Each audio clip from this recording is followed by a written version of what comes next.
Buenas tardes, amables televidentes de En Televisión. Aquí estamos con su espacio al punto en la tarde, don Rafael Méndez y un servidor Ramón García. Rafael, ¿qué tal? Bien.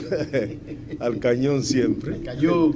Al pie del cañón, al pie del cañón. La semana muy buena, ¿verdad? La semana, bueno, ¿en qué sentido? Bueno, en el sentido de que, bueno, vimos, tú y yo fuimos testigos presenciales de un documental que se presentó en el Archivo General de la Nación. Excelente, muy buena producción y bueno en el sentido de que recordamos a esos que nos lo llevaron, porque no vamos a decir que se fueron, nos lo llevaron antes de tiempo, como el caso de Amaury Germán Aristi, bienvenido Leal Prandi, alias La Chuta, y los dos más. Ulises Cerón Polanco, que acompañaban, concho, Rafael, ese documental que tú y yo vimos en el Archivo General de la Nación, mira, se demuestra una vez más lo que tú has dicho en múltiples ocasiones, que esa sed de sangre de esos 12 años del presidente Balaguer era insaciable. Mira, hay que recrear un poco el acontecimiento y el día. Se trata de un hecho que se produjo en el 12 de enero de 1972. 4 jóvenes fueron revolucionarios, guerrilleros urbanos.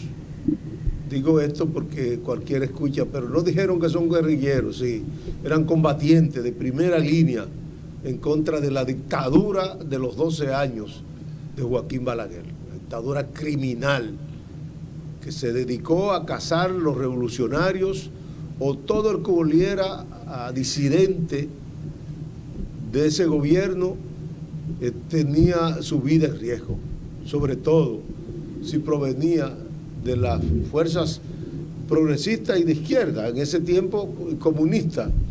En ese tiempo ser del PRD era ser comunista, inclusive.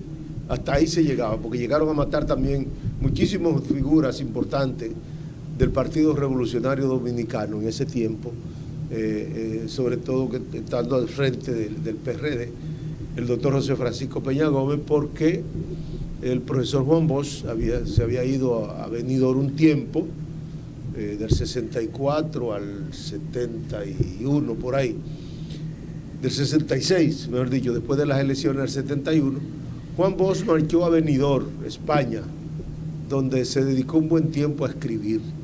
Y ahí produjo las obras, si se quiere, más importantes, o una de las obras más importantes de Juan Bosch, porque todas las obras de Juan Bosch realmente fueron libros muy importantes, solo que en ese tiempo no se hablaba de bestseller, pero realmente ahí produjo la obra de Cristóbal Colón a Fidel Castro, la composición social dominicana, la dictadura con respaldo popular, en fin, y todo lo que Juan Bosch escribía o decía era noticia de primera plana y debate nacional.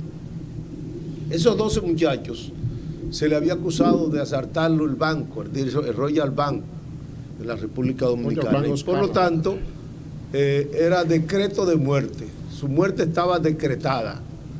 Se trataba de jóvenes brillantes. Amaury Germán Aristi fue un joven brillante que hasta Fidel Castro incluso valoró su capacidad teniendo 21 años de edad.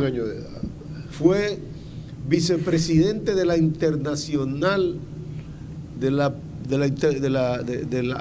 OLA, Organización Latinoamericana, que se celebró en Cuba en esos años. Amaury Germán Aristi era el hombre que representaba al coronel Francisco Alberto Camaño de Oñó aquí en la República Dominicana. Tenía una organización que se llamaban Los Palmeros. Y Camaño era quien, desde Cuba, junto con Amaury Germán Aristi, se coordinaban una organización político-militar, vamos a decirlo así claro, político-militar, que entendían que este gobierno de Joaquín Balaguer, esa dictadura ilustrada de Joaquín Balaguer, amparada, apoyada por la tropa gringa, fue que lo puso ahí. La intervención militar norteamericana nos dejó como herencia el gobierno de Joaquín Balaguer. Y por lo tanto ese gobierno se dedicó a servirle de punta de lanza a los organismos internacionales de los Estados Unidos, sobre todo la CIA, la misión militar norteamericana, la embajada, a cazar de manera selectiva a toda esa juventud, brillante por cierto. Ese fue el caso de los 4 jóvenes del 12 de enero, que fueron detectados en una cueva por allá por el kilómetro 12. Primero una casa y luego se fueron en la cueva. Sí, de la autopista Las Américas, y ahí se habla de unos 2.500 soldados. Además de que para enfrentar a 4 muchachos, sí, cuatro muchachos, sí. con una aparatosidad. Escúchame, Rafael, que tuvieron que pedir hasta refuerzo de Estados Unidos, de Puerto Rico. Hasta refuerzo de los Estados Unidos vinieron un avión para detectar avión de guerra, mediante fotografía infrarroja, para detectar realmente dónde estaban ubicados. Y aún así, esos muchachos pelearon desde la madrugada hasta las 3 de la tarde, que fue cuando cayó el último, que fue 3:15 de la tarde. Amaury Germán Aristi. Pero fue un contingente militar y policial que no se había visto nunca antes ni después en la República Dominicana. Es más, yo creo que en la embestida del 15 al 16 de junio de 1965, cuando los gringos intentaron ocupar la zona constitucionalista para desalojar a Camaño y a todos los constitucionalistas que estaban ubicados en la parte baja de la ciudad de Santo Domingo. Ni siquiera yo creo un operativo como ese se empleó tanta fuerza, un despliegue militar tan desigual para asesinar a 4 jóvenes. Mira, Rafael, pero hay algo, Ramón, sí. que para mí se quedó en ese documental. Un escritor, un militar, jefe de la misión militar norteamericana, que escribió un libro sobre Balaguer y su política hacia los cuarteles, referida a los años, a la década de los 60 y de los 70. Y dice que el nuncio apostólico, el cardenal de ese momento, el representante de la Iglesia Católica aquí en el país, el nuncio apostólico. Fue el cardenal Goico, familia de... sí. Veras Goico, sí. El cardenal Goico, sí. Octavio Antonio Veras Goico. Octavio Antonio Veras Goico, tío de Freddy Veras Goico. Sí.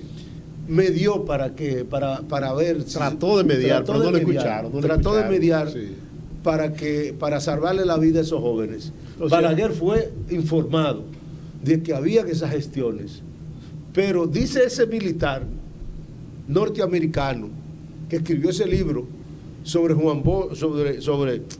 sobre Balaguer y su política hacia los cuarteles, jefe de la misión militar norteamericana en la República Dominicana, que Balaguer a propósito le dio largas al asunto para dar tiempo a Aníbal Seija, a que se produjera a Milo Jiménez, para que asesinaran esos jóvenes. Entonces el móvil era justamente eso. El móvil desde el inicio era eliminar esos 4, porque si hubiesen querido salvar la vida y someterlo a que cumplieran ante la justicia dominicana. Si asaltaron un banco, podrían ser procesados judicialmente y ponerle las penas que establece el Código Penal de la República Dominicana, que es el mismo que existe ahora mismo. Pero esa no fue la intención. Pero no fue la intención. La intención era matarlo, asesinarlo, sacarlo, quitarlo del medio. Porque justamente eso que tú dices, Rafael, era lo que yo quería abundar, y que tú de manera precisa lo citaste, que se trató de mediar, y ahí desde ese entonces Balaguer aplicó una frase que se caracterizó mucho por aplicarla: sordo, ciego y mudo. Aplicó eso de ser ciego, sordo y mudo, no escuchó nada. Después de las 3:15 de la tarde, cuando se produjo ya el desenlace final, ahí pues recibió al cardenal Octavio Antonio Vera. Estamos hablando de 1972. 72. Después de eso, el año siguiente, en 1973, vino Camaño, que fue asesinado. También, después de Camaño capturado. fue atrapado vivo junto con su lugarteniente y otro de los combatientes, otro de los guerrilleros, y fue atrapado vivo. Y el presidente constitucional de la República Dominicana, el coronel Francisco Alberto Camaño de Yo, fue agarrado vivo y asesinado a sangre fría. O sea, por una orden expresa del presidente Balaguer, desde luego atendiendo a los amos del norte que le habían dicho que un hombre de ese nivel, como se dice que el propio Balaguer dijo, aquí no hay cárcel para una persona de ese nivel, y fue asesinado. Por eso que yo digo que en este país hace falta una comisión de la verdad, que desentrañe todos esos crímenes horrendos, como es el asesinato de Homero Hernández, a sangre fría, al lado de su esposa. Lo detuvieron por ahí, por los lados de la San Cristóbal, por el lado del estadio. Lo bajaron de su vehículo y delante de su esposa lo asesinaron ahí. A Mauricio Germán Aristi, Mauricio Germán Aristi también, Amin Abel Asbun, frente a su esposa. Lo agarraron en su casa lo agarraron, y bajando las escaleras le dieron un tiro en la nuca, así mismo, a sangre fría. Otto Morales, asesinado, abrazado con su mujer cuando lo agarraron y lo hicieron bajar de un edificio. García Castro. Gregorio García Castro y todos los periodistas. No había libertad de prensa, no había libertad de tránsito, no había libertad de expresión. Las cárceles llenas de presos políticos, el exilio lleno de exiliados políticos durante esos fatídicos 12 años de Joaquín Balaguer. Aquí nosotros, en este programa y desde este programa, debemos seguir clamando porque haya. Y los trujillistas que estaban aquí todos esos criminales trujillistas fueron aquí disfrutando de su libertad. Vinieron, como dije yo en un artículo, entraron, volvieron, vivieron, murieron tranquilamente aquí en la República Dominicana. Ramón, aquí murió, ¿tú sabes quién murió aquí? ¿Quién? El esposo de Angelita Trujillo. Sí, tranquilo. Apellido Domínguez. Hijo del canalla que anda por ahí buscando la presidencia de la República. El papá de ese canalla. Oye, caramba, el papá de ese canalla. Sí. Pero tú sabes quién fue ese tipo. Ese tipo fue el que junto con Ramfi y con Porfirio Rubirosa sacaron los que asesinaron a Trujillo de la Victoria, los del tiranicidio, y fueron y los mataron a sangre fría. Los nueve que quedaban vivos. Y ese murió. A sangre fría, óyeme, a sangre fría. Y ese señor Domínguez murió en Santa Paz, en su cama. Aquí tranquilo, yendo a la iglesia los domingos. No sé a qué. Pero a del infierno. No sé a qué a la iglesia. Pero debe estar en el infierno de todos modos ese maldito. Tú sabes quién yo conocí en Cristo Rey. Ajá. Yo conocí dos personajes. Uno que participó, no recuerdo el nombre, en el asesinato de las hermanas Mirabal. Y otro, se fue en los tres brazos, uno que le apodaban el Alicate. Aquí estuvieron todos. Era de los torturadores. De la tiranía, sí, de la 40. Oye, ¿cómo le apodaban el Alicate? Sí, por la forma en que usaba los métodos huesos, de tortura. Sí, exacto, los métodos de tortura que le empleaba. Pero yo leía en estos días del doctor Tejada Florentino. Hay una calle así aquí. Sí. Óyeme, es un médico famoso. Prestante en ese tiempo. Claro, antitrujillista.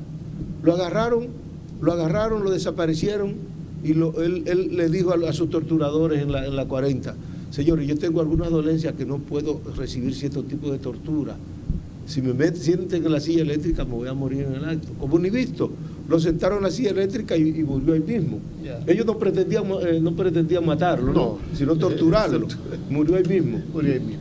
Dice, repito otra vez lo del libro de ese hombre, el libro se llama Balaguer y su política hacia los militares, que analiza lo que fue la visión, la práctica de Joaquín Balaguer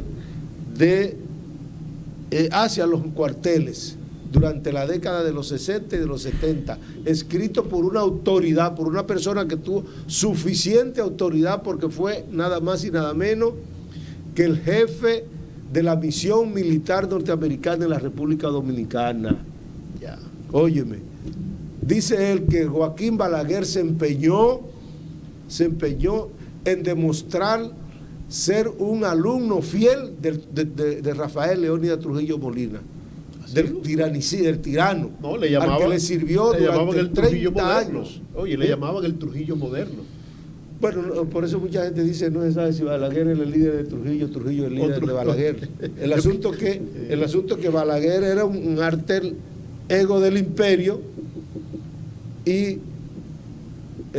Trujillo era un alter ego del imperio y Balaguer era un alter ego de Trujillo. De Trujillo. O sea que gobernaron los dos, uno siendo, bueno, y yo digo que juró, el juramento que Balaguer hizo en el panegírico a Trujillo en San Cristóbal, donde se comprometió a seguir la obra del líder ido a destino. Y así lo hizo, así lo hizo. Mira,